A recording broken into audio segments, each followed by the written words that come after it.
Hello everyone, आप सबका स्वागत है हमारे और आपके अपने YouTube channel all in one में। तो आज मैं जो आपके लिए वीडियो लेके आया हूँ, इसमें मैं फुल सिलेबस डिस्कस करने वाला हूँ। लेटेस्ट सिलेबस है जो female multipurpose A N M दाई, जैसे कि आप यहाँ पे देख पा रहे हो। Basic health worker female multipurpose health worker, ये जो सारी पोस्ट निकली थी 02/2020 एडवर्टाइजमेंट, उनके लिए ये सिलेबस है, लेटेस्ट सिलेबस है JKSSB का। और यहाँ पे इसके साथ ही हम मेल मल्टीपर्पज़ के लिए भी सिलेबस डिस्कस करेंगे दोनों का साथ में। तो उससे पहले हमारे चैनल पे जो नए हैं वो इस चैनल को सब्सक्राइब करें और साथ में बेल आइकन को हिट करें ताकि उनको टाइम टू टाइम इस चैनल पर दी गई हुई वीडियोज़ की अपडेट्स मिलती रहें। तो जो एफ एम पी एच का जो मैंने सारे ऊपर पोस्ट बताई, उनके लिए जो सिलेबस है वो अनअक्सर पी में है, ठीक है, इस नोटिफिकेशन के अनअक्सर पी में है। तो यहाँ पे मैं आपको बता दूं कि आपका 120 मार्क्स का जो पेपर है वो होगा 2 आवर्स मिलेंगे, यानी कि आपको 120 मिनट्स मिलेंगे, आपको 120 क्वेश्चंस करने होंगे, जिसमें 0.25 की नेगेटिव मार्किंग होगी, ठीक है। नेगेटिव मार्किंग होगी यानी कि आपके 4 क्वेश्चन अगर गलत होंगे तो आपका 1 मार्क्स काट लिया जाएगा। तो ये होगा आपको। यहाँ पे कितनी सेक्शंस हैं? सेक्शन 1 होगी साइंस, इसमें साइंस आएगा। साइंस में क्या है, एक मिनट, साइंस 1 में ये आ गया आपका। साइंस 1 में ये आ गया अनाटॉमी एंड फिजियोलॉजी आएगा, microbiology, psychology, sociology, hygiene, nutrition. और ये 20 मार्क्स का होगा आपका पोर्शन। और फंडामेंटल्स ऑफ नर्सिंग बनी, ये भी 20 मार्क्स का होगा, इसमें सेक्शन A B C होंगे, ठीक है। ये आगे हम डिस्कस करेंगे कि इसमें क्या क्या आने वाला है। तो फंडामेंटल्स ऑफ नर्सिंग 2 होगा आपका, इसमें 2 में क्या होगा, 20 मार्क्स का होगा आपका, ठीक है। तो दूसरा आपका क्या होगा, ये कम्युनिटी हेल्थ नर्सिंग होगा आपका। फंडामेंटल्स के बाद कम्युनिटी हेल्थ नर्सिंग होगा, इसमें भी आपका 20 मार्क्स का होगा। कम्युनिटी हेल्थ नर्सिंग 2 होगा, इसमें ऊपर वाले में भी 3 सेक्शन है ABC और नीचे वाले में भी 3 है, ये भी 20 मार्क्स का होगा, ठीक है। और ये आ गया आपका कम्युनिटी हेल्थ नर्सिंग 3। आपकी कम्युनिटी हेल्थ नर्सिंग 3 पार्ट है आपको, ठीक है। तो टोटल आपके कितने कंपोनेंट? तो आपके 6 कंपोनेंट होंगे ये टोटल, ठीक है। 6 कंपोनेंट होंगे आपके ये टोटल, जो मैंने डिस्कस किए 20 मार्क्स के, और 120 मार्क्स हो गए आपके पूरे। तो अब हम डिटेल में डिस्कस करते हैं कि ये कौन सा कंपोनेंट है। तो फर्स्ट सेक्शन में जो मैंने बताया आपको अनाटमी होगी, ठीक है। इसमें आपको क्या करना, क्या है, ये इन्होंने डिटेल दी हुई है आगे। इंट्रोडक्शन करनी है आपको, स्केलेटल सिस्टम करना, ओवरव्यू ऑफ स्केलेटल सिस्टम पढ़ना आपको, बोन्स पढ़नी है, bone development and their repair वगैरह आपको सारा पढ़ना है। एक्चुअल जो स्केलेटन होता है वो पढ़ना आपको, पेंडिकुलर स्केलेटन पढ़ना, सरफेस पर अनाटमी पढ़नी है एंड लैंडमार्क्स पढ़ने हैं आपको। तो दूसरा आपको क्या पढ़ना है इसमें, अनाटमी में आपको पढ़ना पड़ेगा structure and function of joints पढ़ने हैं, टाइप्स ऑफ जॉइंट्स पढ़ने हैं, मस्कुलर सिस्टम पढ़ना है, इंट्रोडक्शन ऑफ ओवरवेरीज पढ़ना है, of skeletal muscles, chief muscles and group of muscles पढ़ना आपको, हार्ट पढ़ना, हार्ट का स्ट्रक्चर पढ़ना, रेस्पिरेटरी सिस्टम पढ़ना है और रेस्पिरेटरी स्ट्रक्चर पढ़ना है, ह्यूमन रिप्रोडक्टिव सिस्टम पढ़ना है, स्ट्रक्चर पढ़ना ह्यूमन रिप्रोडक्टिव सिस्टम का, और एम्ब्रोलॉजी पढ़नी है आपको, पेरेंटल, ठीक है ये। तो फिजियोलॉजी में आपको क्या पढ़ना है, इंट्रोडक्शन पढ़नी है आपको फिजियोलॉजी की। और फिर आपको ऑर्गेनाइजेशन ऑफ लिविंग थिंग्स पढ़नी है, सेल्स, जैसे ऑर्गेनाइजेशन में क्या होता है, सेल्स होते हैं, फिर उसके बाद टिश्यू होते हैं, टिश्यू का ऑर्गन बनता है, फिर कैविटीज़ पढ़नी है और बॉडी सिस्टम पढ़ना आपको, ठीक है। टिपिकल सेल स्ट्रक्चर पढ़ना है, प्रॉपर्टीज़ आपको सेल पढ़नी है कि क्या क्या प्रॉपर्टीज़ होती हैं, स्मॉलेस्ट यूनिट ऑफ लाइफ वगैरह, जैसे लिविंग प्रोसेस पढ़ने आपको, टिश्यूज़ पढ़ने, type, structure and functions, the skin से बनती है हमारी, जो मतलब टिश्यू से स्किन बनती है, स्किन आपने वो पूरा पढ़ना है, ठीक है। मस्कुलर स्ट्रक्चर सिस्टम पढ़ना आपको, मस्कुलर सिस्टम का मैं आपको सिर्फ इन्होंने यहाँ बताया स्ट्रक्चर पढ़ना है। Muscle contraction and properties of muscle पढ़ना है, नर्वस सिस्टम पढ़ना है, division of the nervous system पढ़ना, ब्रेन एंड ब्रेन के फंक्शन पढ़ने हैं, ओरिएंटल नर्व्स पढ़नी है आपको, जो ओरिएंटल नर्व्स होती हैं और स्पाइनल नर्व्स वगैरह, ठीक है, ये आपको पढ़ना है, आपको ये पढ़ना है। और उसके बाद आपको क्या करना है, ये सिक्स जो इसका कंपोनेंट होगा, इसमें क्या पढ़ना है आपको, special senses, structure, function, location of organs, special senses, I structure and function of visual apparatus पढ़ना आपको, एयर स्ट्रक्चर पढ़ना और फंक्शन ऑफ ऑडिटरी अपरेटस पढ़ना आपको, maintaining the metabolism of the body, circulatory system, blood composition, blood cells and plasma, haemoglobin आपको पढ़ना है, इसमें हीमोग्लोबिन के बारे में थोड़ी डिटेल पढ़नी है, कितने सी ऑक्सीजन वगैरह होते हैं ये पढ़ना होगा आपको, ब्लड कोगुलेशन पढ़नी है कि इसका टाइम कितना होता है, ब्लीडिंग टाइम पढ़ना आपको, बड़ा इंटरेस्टिंग है, जो ह्यूमन के रिलेटेड होता है वो काफ़ी इंटरेस्टिंग होता है सब कुछ।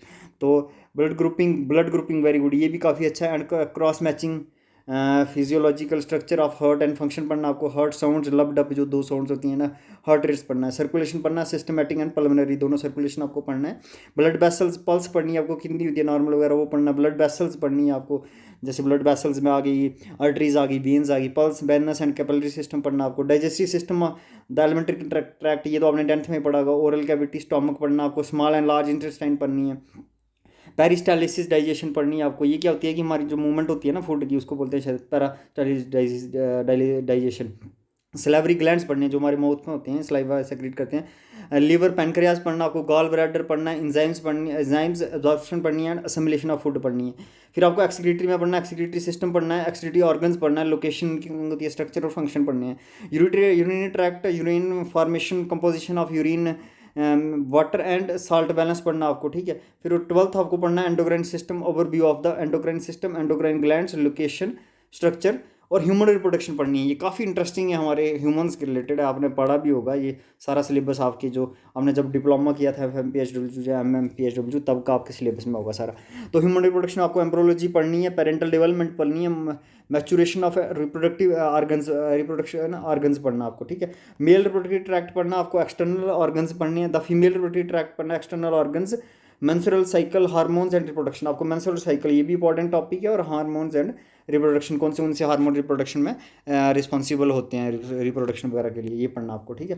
Principles of organizing care according to head of the patient, ठीक है, आपको ये पढ़ना है। ये आपने पढ़ा होगा, सीरियसली इल पेशेंट कौन सा होता है, क्रॉनिकल जो लंबे समय से हो, मॉडर्नली इल कौन सा होता है, टर्मिनली कौन सा होता है। प्रिंसिपल्स ऑफ ऑर्गेनाइजिंग ये पढ़ना, principles of organizing care according to patient care, ठीक है। Maintenance of supply equipments and other facilities पढ़ना है। रिकॉर्ड्स पढ़नी है आपको, रिकॉर्ड कैसे मेंटेन करने हैं, health records, family care records, medical record, use of diaries, जब आपकी जॉब लगेगी तो आपको काम भी यही करना होता है, use of diaries by health workers, ये काम आपको करना होता है। Understanding the system of reporting and recording referral system, maintaining a healthy environment, cleanliness of unit, sick room cleanliness, sick room की क्लीननेस कैसे होना चाहिए, furniture, floor space, service doors and windows, disposal of waste, garbage, ETC, ये आपको पढ़ना है, ठीक है। तो गाइज उससे पहले मैं थोड़ा रुकना चाहूँगा, आगे हम सिलेबस डिस्कस करेंगे, पर मैं आपको बता दूँ, आप सोच रहे होंगे कि इतना लंबा सिलेबस है। देखिए गाइज, ये सारों के लिए लंबा है, किसी के लिए भी मतलब छोटा नहीं है, सारों के लिए सिलेबस इक्वल है, ठीक है। तो अब डिपेंड करता है कि कौन कितनी कोशिश करता है। 2 महीने आपके पास, 3 महीने शायद आपको ज़्यादा मिल जाए, उससे ज़्यादा टाइम मिलेगा तो आप वेल एंड गुड है, आपके लिए काफ़ी अच्छा है। पर आपको अगर नहीं मिलता है, अगर नहीं मिलता आपको, तो भी आपको करना है ये, ठीक है। देखो आप सोच रहे होंगे अब इतना बड़ा सिलेबस है, हम कैसे करेंगे इतना, तो आपको क्या करना है, आपको ये नहीं रिटर्न आपका एग्जाम थोड़ी होगा, MCQs होगा, तो आपको कैसे अंडरस्टैंडिंग करनी है, मैक्सिमम आपको अंडरस्टैंडिंग की कोशिश करनी है, अंडरस्टैंडिंग पे फोकस करना आपको, ठीक है। अंडरस्टैंडिंग पे आप फोकस करोगे तो उससे क्या होगा कि आप मतलब आपके पे बर्डन कम आएगा, क्योंकि आप दूसरे एग्जाम देते थे वो रिटर्न देने होते थे आपको, उसमें लंबे लंबे क्वेश्चन लिखने होते थे, उसमें मुश्किल। आपको अंडरस्टैंडिंग करनी है और आपको ये सोच के पढ़ना है कि मैंने इसी एग्जाम के लिए नहीं पढ़ना, ये कॉमन लाइफ है, मैं काम आने वाली चीज़ें हैं, और आपका ये एग्जाम अगर क्लियर नहीं भी हुआ तो आपको नेक्स्ट मतलब काम आएगा। तो जो जितनी ज़्यादा मैक्सिमम टाइम दे सकता है ना, मतलब अच्छे से दिमाग रिफ्रेश करके जो मैक्सिमम टाइम दे सकता है, तो वही इसमें सक्सीड होगा, ठीक है। आपको ये नहीं सोचना कि सिलेबस इतना लंबा हम कैसे करें, वो है नहीं हो सकता। बस जो पहले शुरू करेगा वो जितना ज़्यादा कर जाए, क्योंकि सारों के लिए सिलेबस लंबा, और मैक्सिमम बंदों ने बराबर ही पढ़ा होता है, कॉलेज टाइम इतना नहीं पढ़ते हैं, ठीक है। तो आपको ये कम्पिटेटिव के लिए ये नहीं सोचना कि इसी एग्ज़ाम के लिए पढ़ना, आप कोई भी एग्ज़ाम दोगे आपके हर एग्ज़ाम में यही काम आने वाला, और लाइफ में काम आने वाली चीज़ें हैं, ठीक है, ये सारी। तो आगे हम डिस्कस करते हैं। आपको बिल्कुल डिमोटिवेट नहीं होना, आपको पूरा ध्यान से पूरा पढ़ना है। अगर कहीं पे कोई प्रॉब्लम आती है नेट से, कुछ बंदे बोल रहे हैं कि मटेरियल नहीं मिल रहा, वो नहीं मिल रहा, यार मटेरियल मिल जाता है, ये कॉमन चीज़ है, कहीं से भी सर्च करोगे, कहीं से भी कुछ करोगे आपको मिल जाएगा, आपकी बुक से मिल जाएगा जो आपने पढ़ी हुई है, ठीक है। तो शुरू करते हैं हम दोबारा डिस्कशन, और ये पार्ट इसका आएगा, nursing procedure and techniques, meeting hygienic and comfort needs for care of skin, care of hair पढ़नी है आपको, care of hands, care of eyes, nutrition, देखो कितना आपकी कॉमन लाइफ में काम आने वाला है, nutrition, mouth care, elimination, exercise, body, ये सारा। Maternal health factors, socio economic factors affecting mental health, section C, introduction to the family health and community health पढ़ना आपको, फैमिली हेल्थ केयर पढ़ना है, तो family as integral unit of the health services, ये आपको पढ़ना है। ये prevention and control of communicable disease, ये आपको इसमें से डिजीज पूछ देंगे कौन सी कम, सिंपल पेपर आता है, आप इतना मतलब डीप नहीं जाना, पर जो जो सिलेबस में मेंशन किया उसको टच कर लेना। Home visiting and domiciliary health पढ़ना आपको, इंट्रोडक्शन टू कम्युनिटी हेल्थ पढ़ना, environmental health and sanitation, social health services, ये पढ़ना आपको, स्कीम्स वगैरह। कम्युनिटी हेल्थ नर्सिंग 1 में आएगा, ठीक है, इसमें पढ़ना आपको 1 आ गया, ये नर्सिंग 1 आ गया। इसमें डोमिडिलरी मिडवाइफरी पढ़ना आपको, conducting antenatal mothers, conducting a delivery in the home, आपको कैसे करनी है, उसमें प्लेसेंटा वगैरह वो आपको पूछ देंगे। Postnatal care, records to be maintain, तो मिडवाइफरी एंड मैटरनिटी नर्सिंग पढ़ना, द रिप्रोडक्टिव सिस्टम पढ़ना, growth and development, third pregnancy पढ़ना आपको, लेबर क्या होती है, मतलब कैसे कितनी लेबर, वो आपको पूरा पूछना है, पूछ सकते हैं उसमें सब्जेक्टिव। नॉर्मल पेपोरियम पूछेंगे, complication of pregnancy, complication of labour, obstetric operations, drugs use in obstetrics, जैसे वो क्या बोलते हैं ऑक्सीटोसिन वगैरह, उसका आपको पूछ देंगे कुछ ना कुछ वो, ठीक है। मतलब ड्रग्स कौन सी यूज़ होती हैं, और भी ब्लीडिंग के लिए जैसे बड़ी सारी ड्रग्स वगैरह यूज़ होती हैं वो कुछ। फैमिली प्लानिंग एंड वेलफेयर, ये भी इंपॉर्टेंट पार्ट है। इंट्रोडक्शन पूछ देंगे, नेशनल फैमिली वेलफेयर प्रोग्राम, तो आपको इसमें से ज़रूर कोई ना कोई प्रोग्राम आने वाला है, तो आप प्रोग्राम देख लीजिए। Organizing family welfare work, family planning method contraceptive methods वगैरह जो भी यूज़ करते हैं उसके लिए, फैमिली कंट्रोल के लिए, birth control methods, community health nursing, फिर से आ गया न्यूट्रिशन एजुकेशन पढ़ना आपको, introduction to nutrition education, nutrition for maternal and cold health. आप टच कर लें बस टॉपिक, आपको सिंपल पूछेंगे, मैं इतनी गारंटी देता हूँ, क्योंकि आपका इतना टफ पेपर नहीं आने वाला है। बस आप तैयारी करें, ये नहीं सोचेंगे टफ नहीं आने वाला तो हमें पढ़ना नहीं है, ऐसा मत करें। तो इसमें क्या ये हेल्थ एजुकेशन में आपको क्या सकता है, इंट्रोडक्शन इसकी पढ़नी है, the teaching learning proceed, approaches used in health education, planning health education activities, ये आप देख लें आपके सिलेबस में होगा। तो communication skills and audio visual ads के बारे में आपको बता देंगे, इंट्रोडक्शन ये आपके काम आ सकता है। ये देखिए इसमें introduction to communication skill for health worker, communication skills, आप कम्युनिकेट कर पाओगे किसी के साथ तो तभी आपको ना आपको उसकी हेल्प कर पाओगे अगर आपकी जॉब लग गई। Introduction to audio visual aids वगैरह जो होती हैं, हेयरिंग एड्स वगैरह और एड्स वगैरह जो भी है। तो selection and utilization of audio visual aids पढ़ना आपको, selecting suitable aids for health work, ठीक है। Preparation of audio visual aids for health work, basic skill community, आपको देख लेना, ये सारा मिल जाएगा आपको कहीं ना कहीं, आपकी जो ना आपने बुक्स पढ़ी होंगी ना वहाँ से। तो health problems and plans, health problems organization and structure of, ये आपको हेल्थ प्रॉब्लम्स एंड प्लान्स में पढ़ना है, ठीक है। हेल्थ प्लानिंग एंड प्रोग्राम्स पढ़ने हैं आपको, ये ज़रूरी है programme. Welfare service and related welfare service आपको पढ़नी है। कम्युनिकेबल डिजीज़, ये इंपॉर्टेंट है, आपको डिजीज़ कोई ना कोई आने वाली है मेरे ख्याल से, ठीक है। तो इसमें introduction to communicable disease, immunity and immunization पढ़नी है आपको, ठीक है। ये इम्यूनाइजेशन आपका मेन काम होता है, मैं बता दूँ आपको, फीमेल मल्टीपर्पज़ जब आप लग जाओगे जहाँ पे जो भी लगोगे ऊपर, तो आपका ये मेन काम होगा, ठीक है।